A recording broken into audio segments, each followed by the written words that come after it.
This your boy Montez Wheeler. Y'all know what to do. Hit that like button. Subscribe to the channel if you're new to the channel. Now listen, today, hold on, let me take a swig. Yeah, today, I have a story for y'all. Now this story right here is crazy. So what I want you to do is roll up your blunts, drink your drink, eat your food, warm it up, get your popcorn, get it ready, because this story right here is gonna be greasy. Alright? So you got this guy named Jared, right? Now Jared, he a black guy, and he dating a white girl. Her name is Katie, right? So Katie and Jared got this relationship, like, you know, always arguing, always fighting. You know, Katie family never approved of Jared in the first place. But on May 1st, 2022, Katie's mom had got really suspicious. Katie didn't show up to work.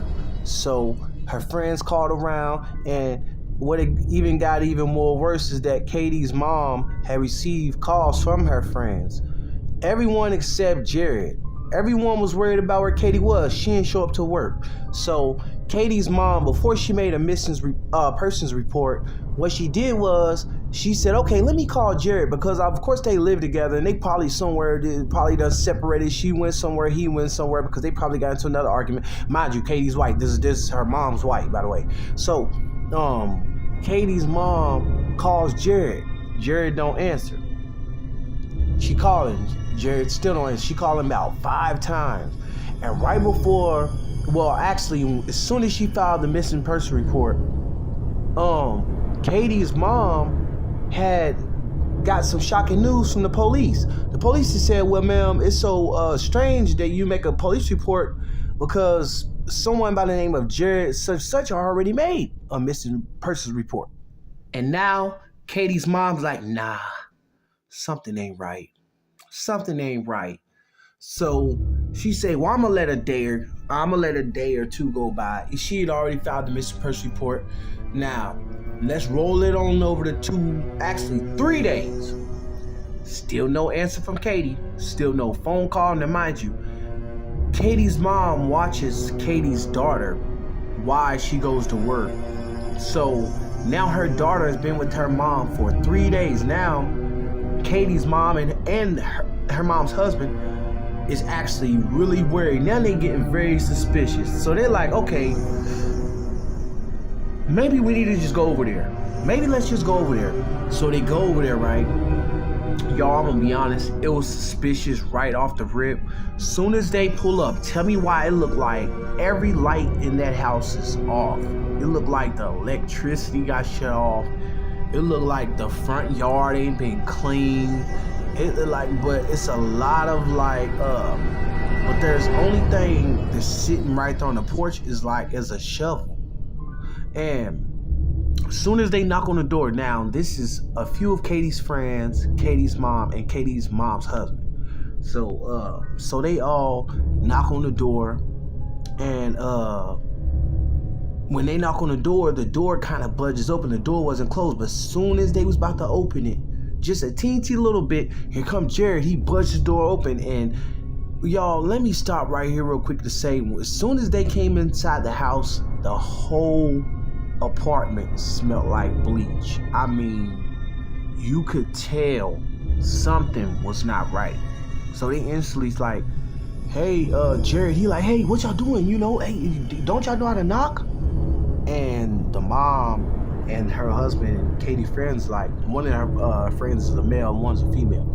So they're like, listen, man, where's Katie at, man? She's been missing for 2 days, and you've already made a police report. Why didn't you tell us she was missing? And Jared couldn't really answer that question. But what had happened was, Jared, they could kind of see that he had like bruises on his neck. Like, you know, they was like, hey, man, well, what's up with you, man? Why you acting so funny? Like, man, listen, I don't know where she's at. We got into an argument yesterday. She budged out the house and left. So he said, and she took the car, because the car was missing at the driveway. They share a car. Like, they both only have one car. And he said she took the keys 2 days ago and built tight. And he ain't seen her since. He been calling her. She ain't been answering. So they's like, why it smell like bleach? And he's like, man, cuz, man, I don't know, I'm just cleaning up. Here, I'll call y'all when she comes home. Get out of here, just leave. And they pushed him out the door, so they all end up getting in their cars and leaving, and they end up pretty much trying to build a case on him because they knew something wasn't right? So they had said, listen, Katie's mom had told the police, a personal detective, that my daughter and her boyfriend get into it all the time, and she's even told me multiple times when Jared has put his hands on me, but I did not report it to the police. And the cop was like, and the detective was like, ma'am, well, do you think her boyfriend has something to do with this? And she's like, I think so. Me and a couple of her friends and my husband went over there, and he had the whole house smelling like bleach, right? Now, mind you, this is about a day or two after the visit at the house. Now it's been about 5-6 days in, right? So the detective's like, look, we're going to put surveillance on the house tonight, okay? So don't make any contact with him. And if he does call, matter of fact, what's his last name? She gave him the last name, and they had looked him up. He was actually already in their police database because he had these problems prior with the other women he was with. You know, the fighting, the arguing, and the DVs and all that. So they had pretty much said, just sit tight. The detective saying this, we just sit tight and we'll let you know an update. We're about to set up an investigation, a surveillance sting tonight, and we're going to see what's going on. We're going to set up it, and we have the warrant already from the statements that you gave us about their past of, you know, arguing and her calling the cops on him and all that. So we have enough to go, and you know, if we get enough evidence, we can search the house. So, make a long story short, skipping up a little bit, they had wound up going, it's the 7th night, so it's about 10 p.m., right? Now, they do a surveillance on the house, right? You got 2 detectives, they sitting in the car, right? They got the binoculars sitting there looking at the house like, oh, man, it's been 3 hours, still nothing. And as soon as they like, let's wait, like the other detective like, man, just something's telling me in my gut to just wait. Now, 5-10 more minutes. And the other detective's like, all right, well, let's just sit here and wait. Let's just give it about 30 more minutes, actually. Let's just sit here. Because, you know, the other cop was determined, like, someone was telling him just to tell his partner that, hey, let's just stay real quick. And as soon as 10 minutes go by, they're like, all right, let's just come back tomorrow. As soon as they about to put the key inside the ignition to start the car up, all of a sudden they see a light come on in the house. They're like, wait, cut the car. Wait, stop. So they looking. All of a sudden, they see someone peek out the blinds. And they see Jared leave the house. So they follow Jared, right? They follow Jared. He goes to a nearby Walmart, somewhere by the house, right? And he go to this Walmart, and he go in for about maybe 15 minutes, and he's out within about 15-16 minutes.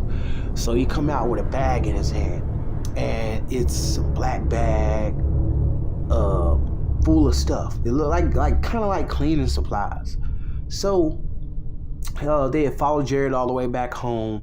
Now, before Jared went in the house, he was looking left to right to make sure no one was watching him. So he go back in the house, and he shut the door, but then he opened back up the door and started spraying something outside the door, and then he shut the door again. So they was like, wow, that's weird. So you know what? Let's just visit him tomorrow. So they're like, okay, we're gonna make him feel like, you know, he got away with something tonight if he is up to something.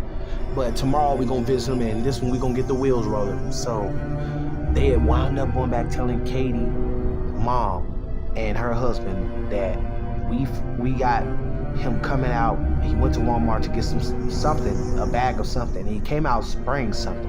And Katie's mom was like, it's maybe that bleach smell that we were smelling. And he was like, well, today we're gonna go. Well, I mean, not today. Tomorrow, I'm sorry, y'all. Tomorrow we're gonna go and visit him and see what's really going on. I got tongue-tied, y'all. My bad. I don't write down these stories. I know how to already tell them on my head. So they go over to Jared's house, maybe 10 in the morning, and the car still ain't there. Because I remember Katie, I told the detectives they had a car. So now they knocking on the door, and all of a sudden, when they knocked on the door, this time the door flung open so fast. Jared was like, "Why are y'all here? What do y'all want? Did her mom send y'all here?" And he's like, "Listen, we got a warrant to come in here." Now, I'm gonna be honest. When he opened up that door, there was a putrid stench that these cops will never forget that they smelled when they walked in that house. One cop held Jared to the door and said, "Move to the side."